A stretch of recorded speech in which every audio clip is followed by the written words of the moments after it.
Vamos em frente? Boa noite a todos. Prazer estar aqui com vocês. Mais um Evangelho aqui na Fraternidade do Amor. E é bom estar com todos aqui mais uma vez, né? Agradecer ao Caio que está aqui com a gente, fica na técnica aqui atrás, aquele que a gente não vê, né? E é responsável por todo esse acontecimento aí que vai ao ar. Eu queria... O tema que foi escolhido para hoje, que é Porque Temos Medo da Morte, é um tema muito presente em nossas vidas, né? Sempre. Nós todo dia temos alguém que está morrendo, alguém que está nascendo, não é? Então, a morte sempre nos aflige um pouco, né? Traz um pouco não, né? Bastante, né? E hoje a gente vai tentar abordar essa diferença entre morte, né? O medo da morte e o medo de morrer. E o fato disso nos afligir, por que a gente tem tanta aflição com relação a isso? Então, isso que a gente vai tentar ver hoje, ver como que a gente pode abordar isso, né? E de que maneira a gente vai tentar vislumbrar aquilo que a gente vai encontrar após a morte. Essa é a ideia, o trabalho feito em cima. Hoje eu separei um livro que nós vamos seguir aqui, que vai nos orientar, que é em cima do livro do Allan Kardec, O Céu e o Inferno. Tá certo? Vamos começar então pedindo que todos se acomodem em casa, descruzem braços e pernas, põem um copo de água ou a jarra de água sobre a mesa. Vamos relaxando agora, iniciando a nossa prece, pedindo que todos fechem os olhos, se concentrem no nosso Mestre Jesus, pedindo que uma luz intensa e brilhante adentre a casa de cada um de nós, percorrendo todos os cômodos da nossa casa, removendo todos os miasmas, formas e pensamentos negativos, tudo aquilo que tenha ficado na nossa casa, que possa ser depurado, trazendo um equilíbrio para a egrégora de todos da nossa família, que essa luz intensa do Mestre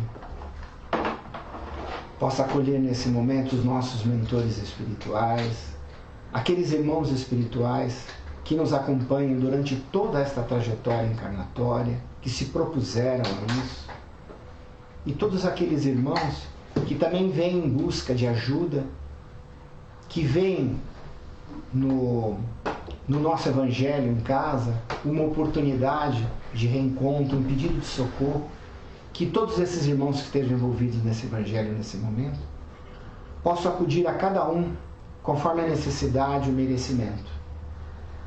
Pedimos a corrente de cura do Dr. Bezerra de Menezes, que nesse momento possa atender a todos aqueles parentes, amigos que nós carregamos em pensamento, que nesses instantes possam receber o atendimento necessário, a fluidificação necessária, o empenho, a motivação para que sigam em frente, que possam enfrentar todos os seus desafios, seja na doença física, seja no convívio do dia a dia, que todos possam ser envolvidos em muita luz. Pedimos ao nosso Mestre nesses instantes a licença para abrirmos o Evangelho dessa noite. Que assim seja, graças a Deus. Bom, essa noite eu vou falar de um livro, que é esse livro aqui, Vivendo o Mais Além. É um livro do médium Antônio Baduy, né? Ele é médico psiquiatra e em 69 ele começou a receber algumas psicografias de André Luiz. Isso o aproximou muito e ele passou a trabalhar ao lado de Chico Xavier. E esse livro, então, é uma psicografia do André Luiz, tratando do livro O Céu e o Inferno. O livro O Céu e o Inferno, para os espíritas, ele é muito importante. Ele é o grande tratado, né, entre os 5 livros do Kardec.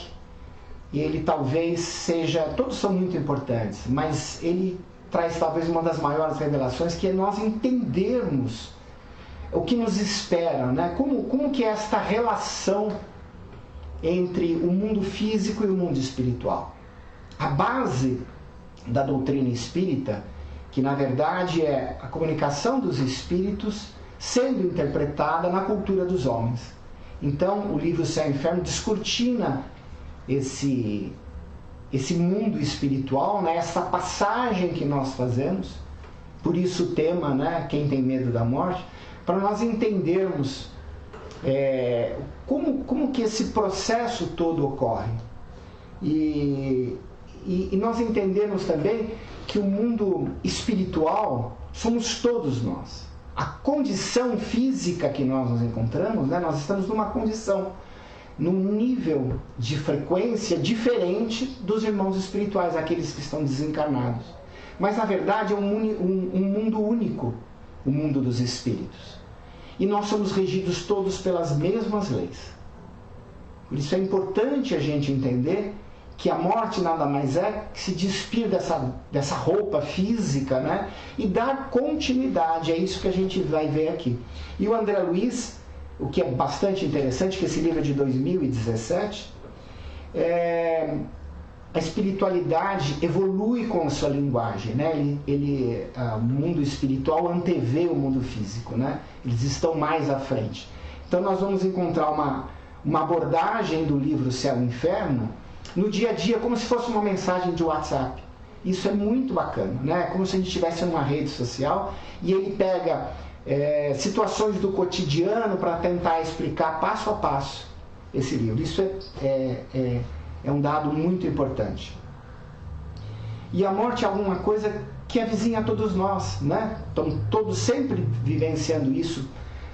Sempre temos um parente que alguém perdeu alguma coisa. Eu recentemente perdi minha mãe, já comentei isso em outras palestras, né? Foi muito recente. E minha mãe sofria bastante, levou a vida de uma maneira assim bastante rígida, né? Isso fechou, endureceu o coração da minha mãe ficou muito ressentida com os acontecimentos da vida, não soube lidar plenamente com isso, e aí ela passou por um processo de Alzheimer. O Alzheimer foi desmanchando ela, sabe? Foi tirando aos pouquinhos as coisas dela. E é interessante porque o Alzheimer não é uma doença de uma pessoa, é uma doença da família. Né? Como isso modificou o universo de todos à volta, né? Meu, da minha irmã, da minha mãe. Isso foi muito modificado. E minha mãe foi fazendo um trabalho de introspecção. Ao contrário, né, do início, quando ela se manifestava para fora, né, revoltava-se com as coisas que aconteciam, ela passou a olhar mais para dentro. Até porque o mundo à volta dela foi se desfazendo, as memórias, né, as lembranças foram ficando vagas dessa vida presente. Então ela foi se tornando cada vez mais para dentro, foi voltando para dentro. O Haroldo Dutra tem uma frase que me marcou, me fez pensar bastante, que diz assim: cada vez que a gente se aproxima de Deus, Deus tira algo de nós. É bem isso, né? É como se a gente, cada vez que se aproxima dele, ele vai tirando algo da gente. Pode parecer estranho, mas ao mesmo tempo que ele tira algo de nós, ele coloca algo dele. É essa aproximação que a gente faz quando a gente está em prece, quando a gente está em oração. Principalmente quando uma dificuldade muito grande acontece com a gente, aquele grande desafio que a gente está vivendo, e que a gente pede forças, né, que a gente vai para dentro. Né? É este momento que nós evoluímos. É saber passar por essas situações. Então esse trabalho de voltar para dentro é o momento que a gente se desfaz, que Deus leva aquilo que a gente precisa, né, para superar e coloca algo dele, né, algo novo. Isso é muito importante da gente poder vislumbrar aí. E a gente está vivendo um momento, e é importante tocar antes da gente tocar no livro, que é assim, o mundo sofre de uma falta de sentido demais, é uma coisa que nos impressiona muito. Esses dias eu tive contato com os manuscritos, um resumo de um livro, chama As Origens dos Cultos Revolucionários, de Alberto Martinez. É um estudo que ele fez, um trabalho de tese para a Universidade de Paris, no começo do século passado. E esse trabalho se reportava à Revolução Francesa. Nós estamos vivendo, né, um momento muito parecido com o mundo daquela época. O mundo estava em transformação, era um mundo extremamente dividido, e o que acontecia naquela época, que ele relata, é muito do que a gente vê hoje, né? É um esvaziamento da religião. A religião está sendo esvaziada em nós. Está havendo um esvaziamento espiritual. E isso está sendo transferido para a política. Nós estamos abrindo mão da moralidade e perdemos a noção do bem e do mal. Trocamos a moralidade do senso comum pela ideologia de conquistar o poder. Pense todo dia, qualquer coisa que acontece, ou alguém é de um lado, ou alguém está do outro. Então nós estamos deixando de viver aquilo que é importante para nós, para focar em outra coisa, que não tem importância alguma muitas vezes. Não importa o que o outro pensa, não importa seus princípios, só valem os meus. Hoje a gente está vivendo um momento em que a minha verdade prevalece sobre a sua verdade. Como pode ser isso? A verdade é um fato, alguma coisa que está ali presente. Não dá para nós tentarmos interpretar de uma maneira... Isso é para artista plástico, para alguém, para um músico, né, que pode devagar sobre esses temas. Mas o dia a dia nosso não dá para ter um divisor. Algo está errado com isso. Então nós estamos sendo levados pelos meios de comunicação, pelas redes sociais, por todos os caminhos, a nos dividirmos. Não importa o que o outro pensa, e não importa os princípios dele. Vivemos a sociedade do analgésico e do egoísmo. É bem isso, a sociedade do analgésico. Crianças, jovens e pessoas maduras são envolvidas em uma prática social degradante e divisionista. Ocorre que nenhuma conquista se faz sem dor e sem esforço. E numa sociedade que foca a ideia de que para tudo tem uma solução, né? Uma solução que você pode comprar na farmácia, pode comprar numa loja, pode comprar pela internet, acaba tirando a gente daquele ponto de desafio. Imagine um atleta, a gente está vivendo as Olimpíadas, qual é o grau de concentração e de esforço que ele tem que elevar o corpo dele para conseguir atingir objetivos, para ter uma autossuperação. E isso só se conquista quando a pessoa é muito aplicada e muito focada no seu objetivo. Ela não é desviada por outro objetivo. O que resulta inevitavelmente em dor. Isso é um ponto para a gente ver que a gente precisa levar a vida assim, ter um foco nos nossos objetivos, e as situações virão para nós. Assim é com o espírito que busca na experiência física, através das provas e desafios, o seu aprimoramento moral. Da mesma forma precisamos pegar os nossos desafios e entender para que isso está acontecendo conosco. O nosso colega Paulo, no Evangelho passado, citou super bem essa passagem, que assim, nós não temos que perguntar por que isso está acontecendo, porque nós estamos nos remetendo ao passado, né? Nós temos que perguntar para que isso está acontecendo, quer dizer, o que isso é transformador na nossa vida. Às vezes as situações são tristes. Pessoas que perdem um filho, dói. Pessoas que perdem o emprego, dói pela dificuldade. Pessoas que estudaram a vida toda e vê as portas se fechando para ela num momento como esse, dói muito. É muito difícil. É muito complicado realmente. Mas isso faz parte da trajetória que nós estamos vivendo. É isso que vai aprimorar o nosso espírito.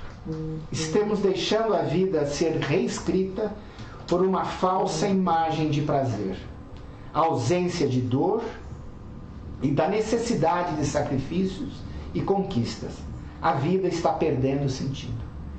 Precisamos entender que vencer os nossos desafios é aprimoramento espiritual. Imaginar que nós podemos comprar para certos incômodos, um analgésico não resolve. Isso é muito importante para a nossa vida. Com isso, milhares de reencarnações estão sendo desperdiçadas por se tornarem despreparadas para a vida real. E aí a morte nos assusta, porque parece que tudo se resume a isso, a essa falsa impressão de vida sem liberdade e sem livre-arbítrio. O que a gente vai ver hoje é que somos autônomos. E é esse o foco do livro do Kardec.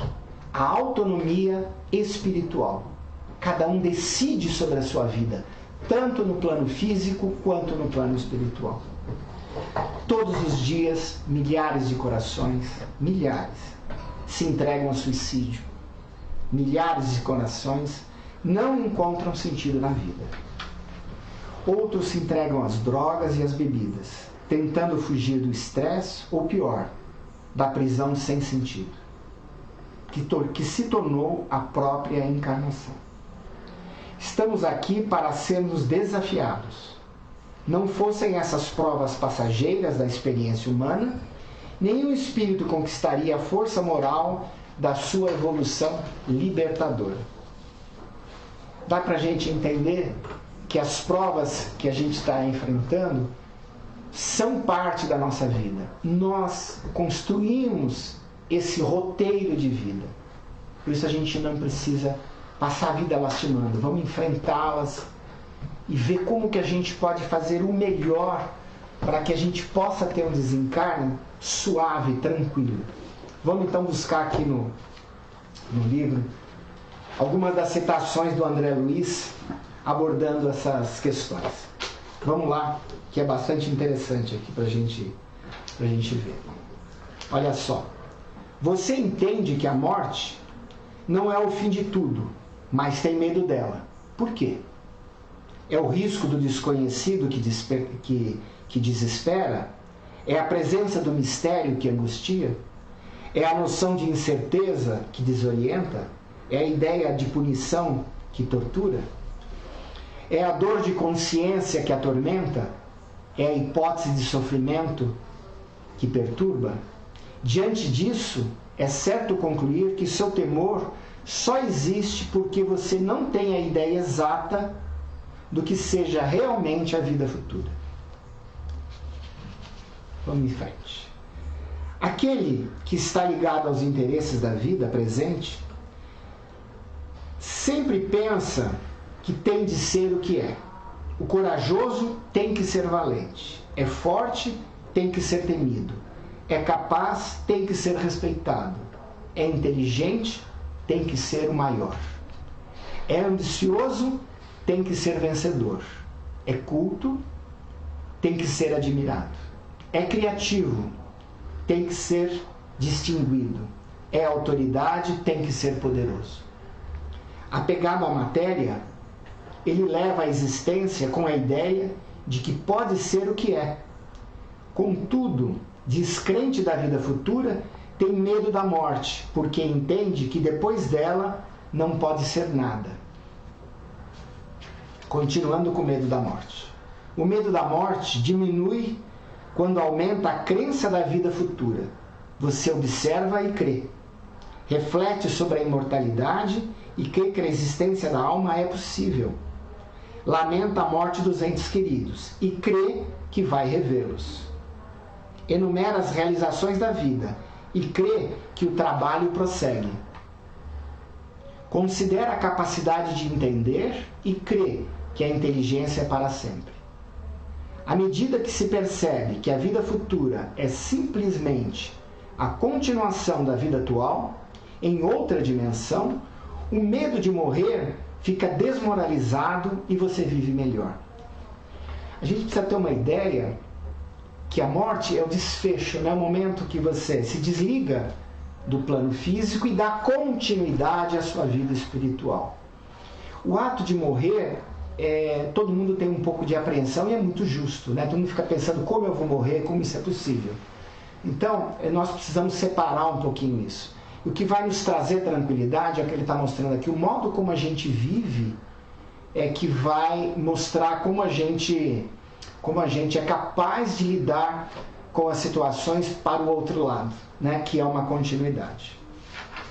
Vamos em frente aqui. Morte sem medo.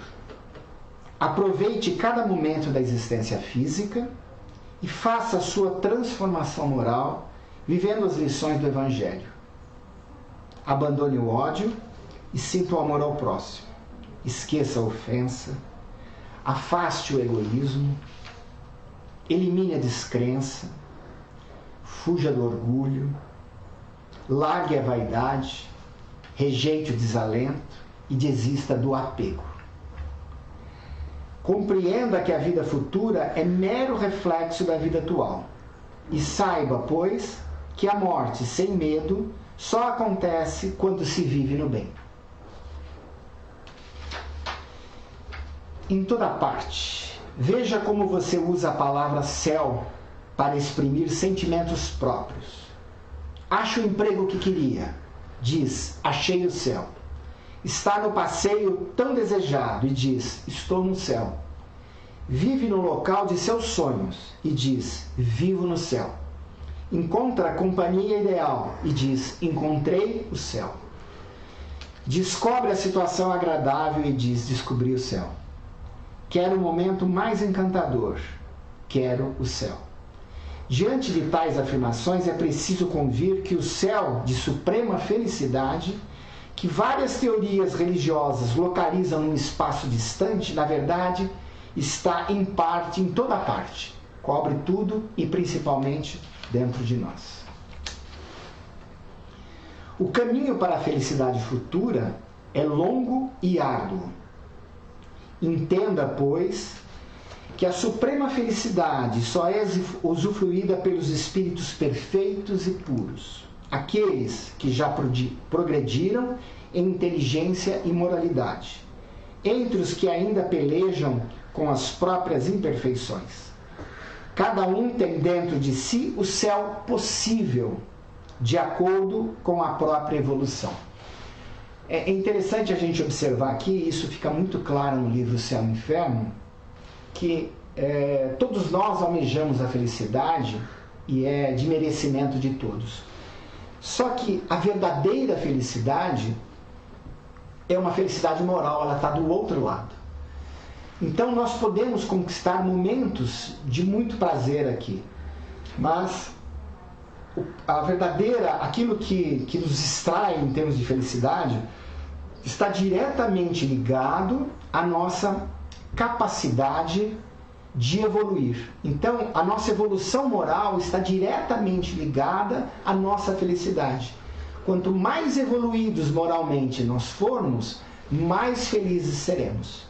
E na medida que a gente permanece ou insiste em permanecer no atraso, nós atrasamos a nossa felicidade. E aí fica aquela frustração. Por que eu não sou feliz? Por que isso acontece? Né? De novo, por quê? O porquê e não o para quê? Né? Que é o desafio de avançarmos. Precisamos dar um passo à frente. Entendendo que, na medida que a gente desencarna, nós vamos encontrar o resultado da nossa obra. Aquilo que nós fizemos, como fizemos, né? E que objetivo nós conseguimos atingir. E aí, buscando uma felicidade maior, nós programamos uma reencarnação. Esse é o processo reencarnatório. É assim que as coisas se desenrolam, né? A felicidade futura depende da transformação moral. O céu paradisíaco da fantasia humana é, na verdade, um estado de espírito. É a paz que vem do dever cumprido. É o perdão que se apoia na caridade. É a indulgência que se alicerça no bem. É a paciência que sabe esperar. É a tolerância que traz a calma. É a brandura que nasce da humanidade. É a benevolência que se sustenta no amor. É a fé que se nutre da esperança. O Espiritismo ensina que após a morte do corpo físico, a alma penetra o mundo espiritual e nele a única garantia de felicidade é o esforço de renovação íntima, conforme os ensinamentos de Jesus. Por isso as pessoas que frequentam a casa sempre são convidadas a fazer a escola de médiuns. Que na verdade a intenção não é o objetivo final, não é necessariamente, né, a formação de médiuns, porque nem todos desenvolvem uma aptidão ou outra, mas é a formação interior, é o nosso íntimo, né, essa reforma que todos nós precisamos fazer. É impressionante quando você começa um curso e quando você acaba, como você encara a vida de uma maneira diferente. Como você vê o ato da morte como um processo de transição normal, que nós já fizemos por centenas de vezes, né? E aí, se Deus nos permitir, estaremos fazendo novamente, né, na sequência. Conquiste a felicidade vivendo as recordações do Evangelho. Interessante como André Luiz mudou a linguagem, ele tornou a linguagem mais simples, né? Esqueça a ofensa e liberte-se da mágoa. Perdoe o inimigo e afaste o mal-estar. Pratique a caridade e sinta-se solidário. Haja com franqueza e rejeite a hipocrisia. Espalhe o bem e cultive o clima da paz. Proceda com amor e semeie a benevolência. Vivendo assim, em constante renovação íntima, será possível perceber, quando a morte livrá-lo do peso do corpo, que o céu tão desejado, onde se é feliz para sempre, realmente está dentro de nós. Os antigos presumiam assim, uma ideia que nós tínhamos 7 céus, né? Ptolomeu, né, entre os gregos, 11 céus. Os muçulmanos fizeram um meio termo e eles acreditam em 9 céus. Vejam que todos projetam os céus, né, não o céu de Galileu, esse céu físico, né, que a gente olha, né, para ele, mas os céus da espiritualidade. Todos projetam os céus para fora, como se fosse um espaço físico. Da mesma forma que eu teria um céu para fora, eu também teria um inferno para fora, né? E se a gente observar, e a gente olhar com mais detalhe como Jesus conduzia as suas parábolas, a gente vai ver que, somente em Mateus, né, que era talvez o mais carinhoso dos apóstolos, né, ele sempre tinha a expressão assim: o reino dos céus é como... Né? E aí vinha uma parábola na sequência. Então ele estava sempre se referindo assim: o reino dos céus é como um pescador que joga a tarrafa e vai buscar do fundo das profundezas do mar o peixe. O reino dos céus é como um tesouro que está enterrado e você vai lá no fundo buscar. O reino dos céus é como uma pérola preciosa, né, que você vai ao fundo do mar buscar. Então, tudo que Jesus se referia sempre tinha a ideia de que iriam buscar dentro de alguma coisa. Ele se referia ao nosso interior, né? O reino dos céus é aquilo que nós buscamos dentro de nós. O reino dos céus está para dentro. Então, fisicamente, né, falando, como é complexo a gente entender que existe um universo para dentro de nós.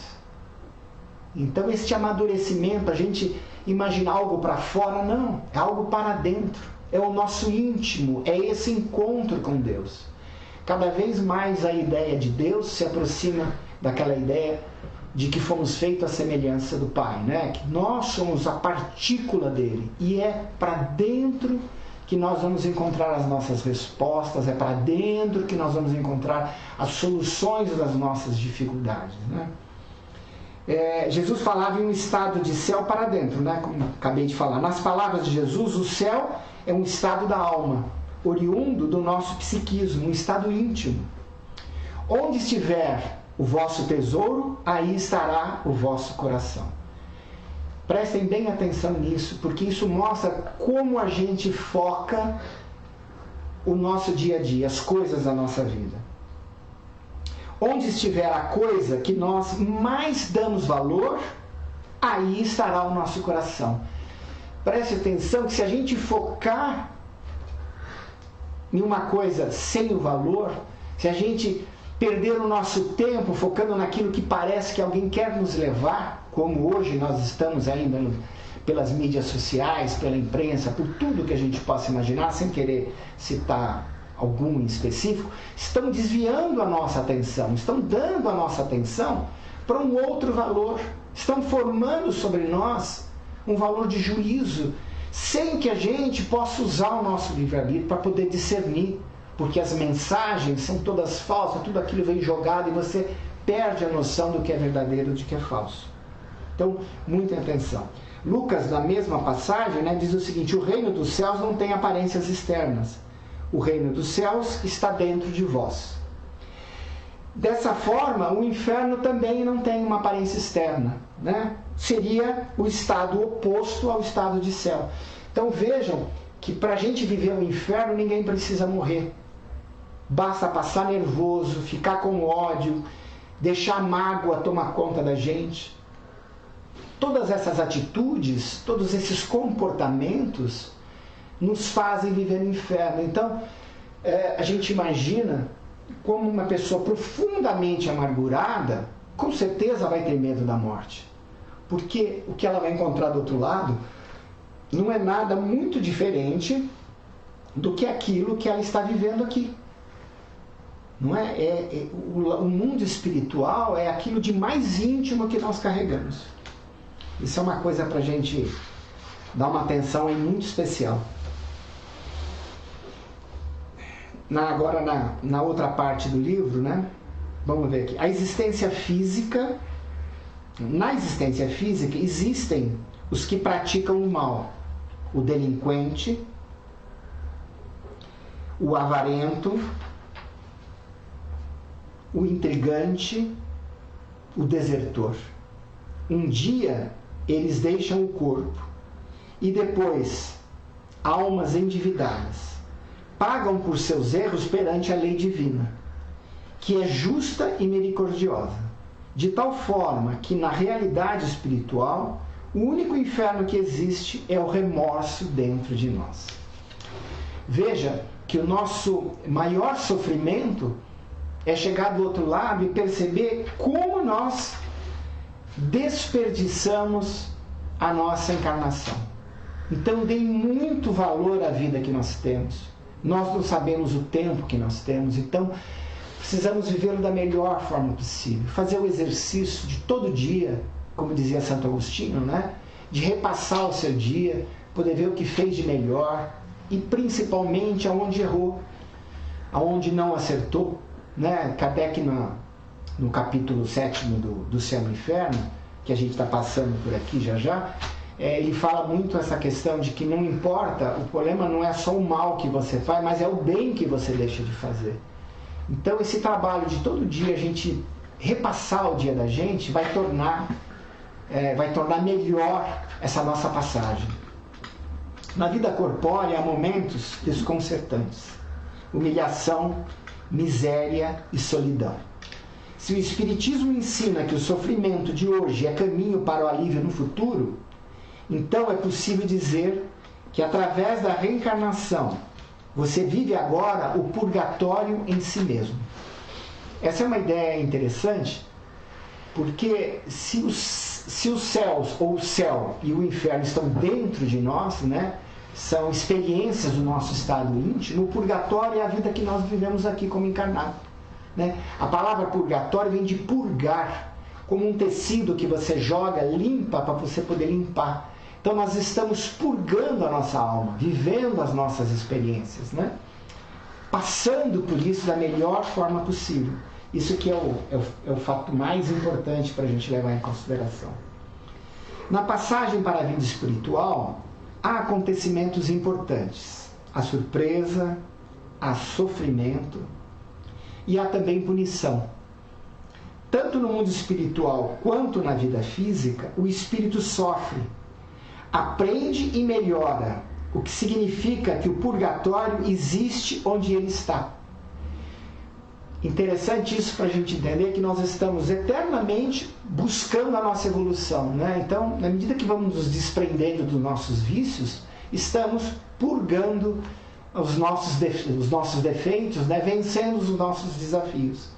Essa é uma lição importante para a gente tomar. Na vivência de cada dia há sempre alguma solução Há sempre alguma solução para as dificuldades. Na doença, ao médico, na dor, ao remédio, na fome, ao alimento, na nudez, ao agasalho, na indecisão, ao raciocínio, na aflição, ao recurso. É certo, pois, que o resgate de antigos débitos e o esforço da renovação íntima através da reencarnação não deixam qualquer dúvida de que a vida na Terra é realmente purgatório.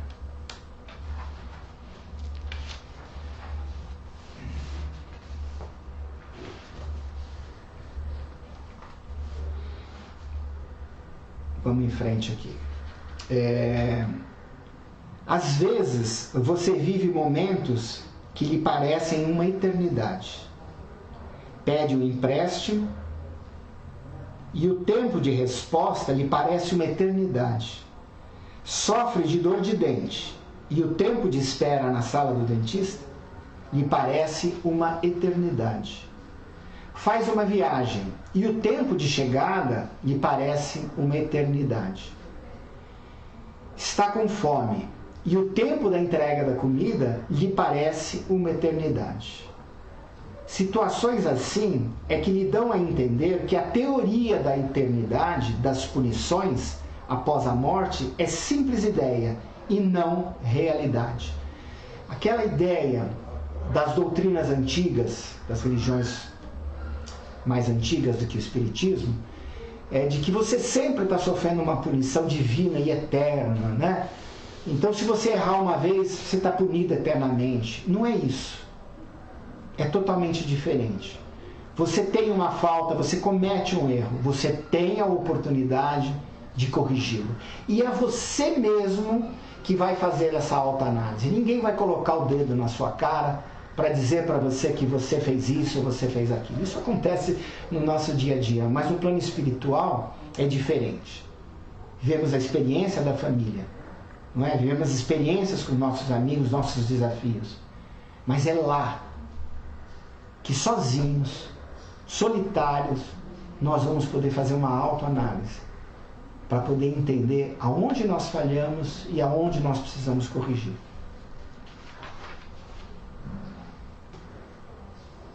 O freio é importante em várias circunstâncias. O veículo tem o freio na roda, o cavalo tem o freio na boca, o gravador tem o freio na tecla. É engano supor que a teoria da punição eterna seja um freio aos desmandos da existência física. Ele está querendo dizer que, em momento algum, a existência física vai colocar um freio para você nos seus desmandos. Pois o que verdadeiramente importa é saber que a vida continua após a morte do corpo, que se é feliz ou infeliz de acordo com as próprias obras, e que ninguém é condenado para sempre. Entendam, vivam fazendo o melhor possível.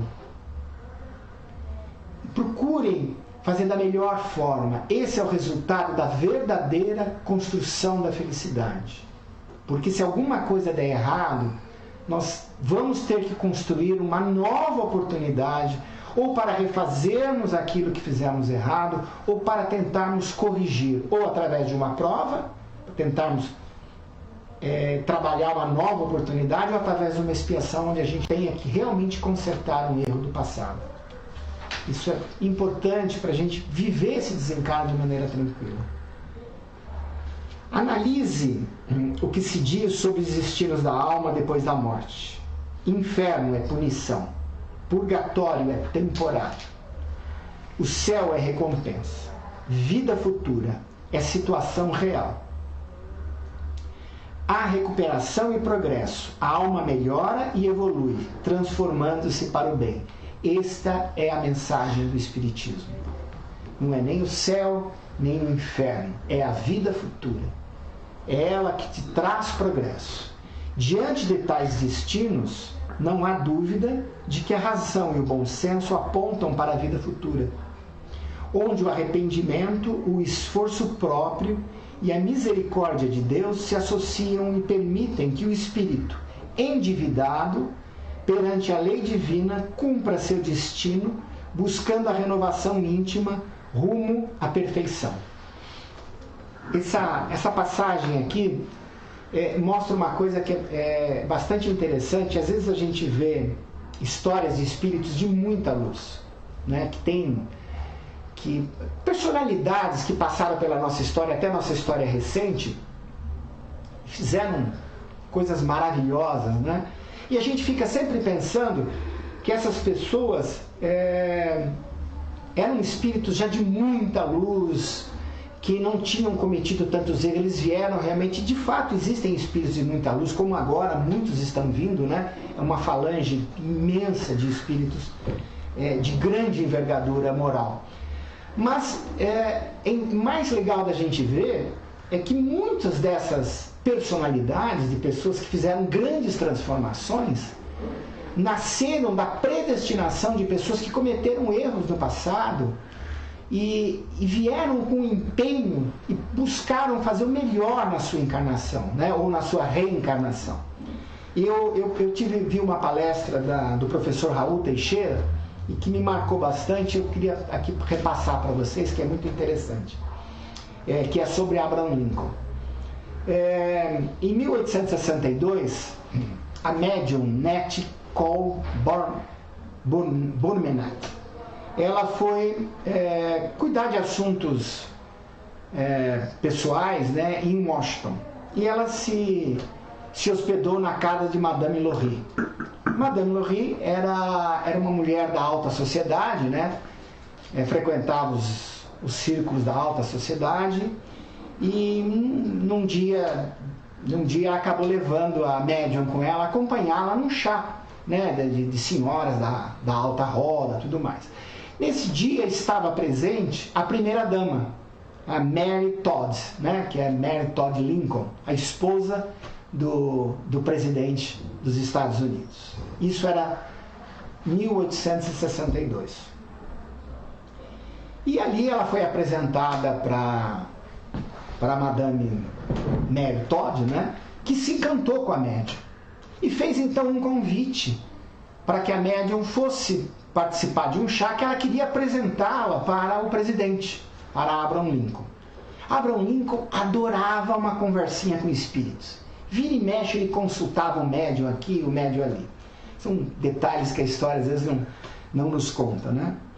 E aí, no mês de outubro aí desse ano, de 1862, a primeira-dama programou ali um chá, né, em que foi convidado um grupo de senhoras e tudo mais, e a médium participou. Para a gente ter uma ideia, Lincoln vivia um momento extremamente difícil da história americana, né? Ele havia assumido o mandato em 4 de março de 61, e os Estados Unidos estava muito dividido, né? O norte e o sul tinham ideias diferentes sobre o país. O sul teve uma colonização muito parecida com a do Brasil ou de Cuba, com grandes latifúndios, né? E era uma sociedade muito apoiada no escravagismo, né? Na escravidão. E o norte não. O norte já tinha um perfil mais de pequenas propriedades, né? Ocupada por colonos ingleses e irlandeses e tudo mais. E aí eles tinham um foco diferente. Era uma sociedade já mais industrializada, que já tinha abolido a escravatura. Então buscava um pequeno acidente, viu, gente? Buscava um país diferente, né?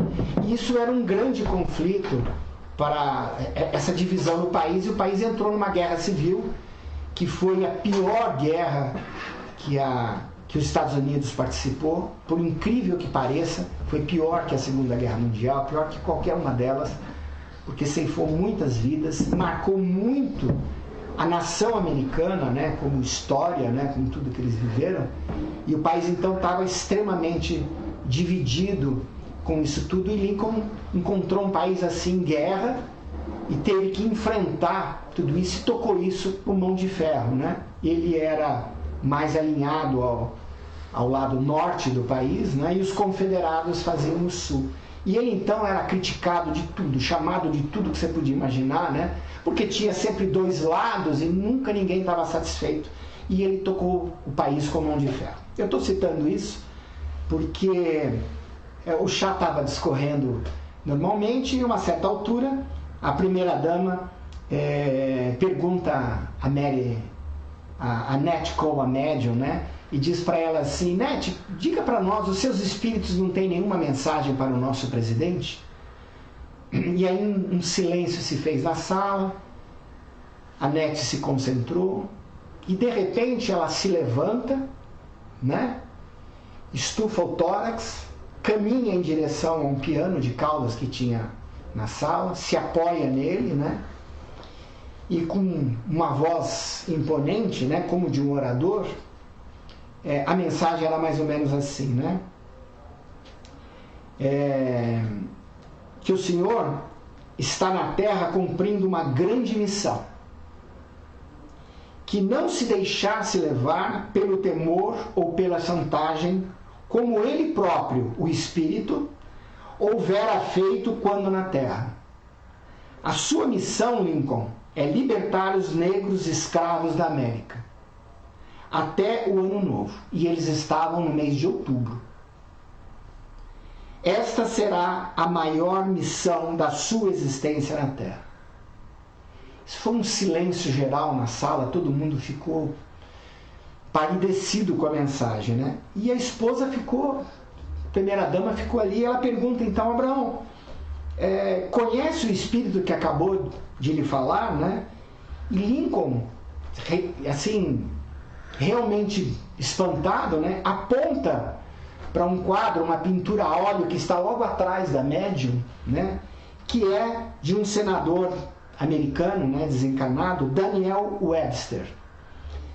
É um ex-senador, né, que antecedeu a Guerra Civil e ele era um grande líder americano. E por diversas vezes os pedidos de que fosse abolida a escravatura passou por ele e ele engavetou.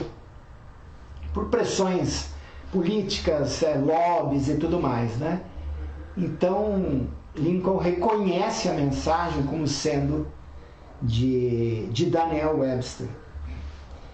E a Guerra Civil se prolongava e Lincoln então passou a trabalhar nos bastidores muito agilmente para conseguir assinar a abolição dos escravos. Em 3 de janeiro de 1863, alguns meses depois, né, ele assinou a abolição da escravatura. Isso tornou o conflito piorou mais ainda, né, porque com a abolição da escravatura, os estados que não aceitavam isso passaram a impor uma lei segregacionista que até algumas décadas atrás ainda era muito presente, né, na vida do americano, e ainda hoje, né, ainda tem alguns resquícios, a gente vê uma série de manifestações lá que acontecem assim. Mas isso tornou Abraham Lincoln um grande líder. Ele se reelegeu em 1864, conseguiu vencer a guerra, né? E ele conseguiu então que o país se unisse, né? E isso foi no dia, acho que 9 de abril, houve o final da guerra, e no dia 14 de abril de 1865, Lincoln então vai assistir no Teatro Ford em Washington uma peça de teatro, né? Quando um ator, o John Wilkes Booth, entra, né, porque ele tinha muito acesso a todas as dependências do teatro, ele fazia parte dos confederados, né, não aceitava, né, era um segregacionista, vamos dizer assim, né, não aceitava a libertação dos escravos, e a queima-roupa ele atira no presidente Lincoln, e o presidente morre no dia seguinte. O mesmo atentado foi feito contra o secretário de Estado e contra o vice-presidente, que acabaram se salvando, né? Mas Lincoln não resistiu. Então a gente vê a história de uma pessoa que provocou um ato desse. John Wilkes Booth desencarna, né, depois de um tempo. E em 15 de 1 de 1929, ele reencarna, filho de um pastor protestante, com a pele escura, como Martin Luther King. Como o desafio que ele construiu para ele vinha de uma forma que exigiria muito da sua natureza espiritual, da sua renovação moral. E nós todos conhecemos a história da trajetória de Martin Luther King pela libertação e pelo fim do segregacionismo nos Estados Unidos, né? Ele foi o grande marco, uma das grandes peças, não a única, né? Mas uma das grandes peças desse tabuleiro, né? Desse processo evolutivo, né? Da sociedade americana, né? E ele morreu em 4 de 68, em 4 de abril, na sacada do hotel, com um tiro, da mesma forma que Lincoln. Isso é para a gente ter uma ideia de como pessoas que podem cometer alguma coisa, ou cometer algum engano, possam superar e suplantar uma série de questões. A gente pode se superar na vida. E nós não precisamos ser um espírito de luz. O que nós precisamos é termos a consciência de que precisamos fazer o melhor agora e sempre teremos a oportunidade de fazermos melhor ainda. Esse é o exemplo do que John Bowles ou Martin Luther King, né, prova para nós, certo? Bom, foi um prazer estar com vocês. Eu vou fazer um encerramento do Evangelho. A gente tem aí muita coisa para falar, numa outra oportunidade talvez a gente continue. É uma leitura extremamente agradável, aqueles que queiram adquirir o livro, né? Vivendo Mais Além. E a gente vai encerrar agora, agradecer a presença de todos, pedir que a gente relaxe novamente, que a gente possa fechar os olhos, manter a mente sintonizada nos nossos mentores espirituais. E vamos doar um pouco do nosso amor, exercitando os ensinamentos que acabamos de receber no Evangelho, que para tanto é necessário descruzarmos braços e pernas, fecharmos nossos olhos, serenarmos nosso espírito, elevarmos nosso pensamento até o Mestre Jesus, convidarmos a fraternidade responsável pela coleta das vibrações e vibrarmos pela paz no mundo, por todos os países que estão em guerra e desajustes, pelo Brasil e todos os seus dirigentes, que suas mentes sejam iluminadas para que possam tomar as decisões mais acertadas em relação a todos os brasileiros, pelo Evangelho como regra e conduta e todos os homens da terra. Por esta casa de oração, por todos os trabalhadores, colaboradores e correntes de cura que aqui sempre se atuam, por todos os espíritos, que todos que estão desencarnando no dia de hoje possam fazê-lo sem aflição. Por todos os hospitais, casas de saúde, leprosários, nossos irmãos com AIDS e fogo selvagem, que Jesus possa se fazer presente em cada leito de dor, trazendo a paz e o equilíbrio necessário. Para todos os idosos e asilos, nos orfanatos e creches e crianças abandonadas. Por todos os lares em desajustes, pelos pais desempregados, as mães aflitas e os filhos problemas. Por toda a juventude dependente de drogas, em especial pelo nosso lar, nossos parentes, nossos vizinhos, nossos amigos e supostos inimigos. Pelo nosso local de trabalho e todas as pessoas que lá se encontram. Pelo nosso problema mais íntimo, nossos vícios, rancores, mazelas e mágoas. Eu sei que nesse momento, muitas das pessoas que estão nos assistindo devem estar passando por situações extremamente difíceis, porque todos nós estamos. Alguns vivem, se não por si, por alguém muito querido, uma situação de doença que talvez nos aflige bastante. Mas é bom lembrar que todos nós temos uma data, né? Um tempo de duração, e que esse tempo pertence a Deus. E entender que toda doença está aí para que a gente tenha uma superação espiritual. Por vezes escolhemos esses desafios. Então passar por eles da melhor forma possível é o que é importante. O que não quer dizer que seja a doença que nos levará do mundo físico de volta ao mundo espiritual. Ela só é um passo para que a gente possa acelerar e ter a oportunidade de melhorar. Vamos apoiar aqueles que estão em dificuldades e vamos procurar ser um farol mesmo de frente de tantas dificuldades. Esse talvez seja o grande resgate moral que a gente possa fazer. E vamos deixar uma vibração de amor que será levada pelo plano espiritual, onde maior for a necessidade. Que assim seja, graças a Deus. Obrigado por estar com a gente aqui essa noite. Muito boa noite a todos.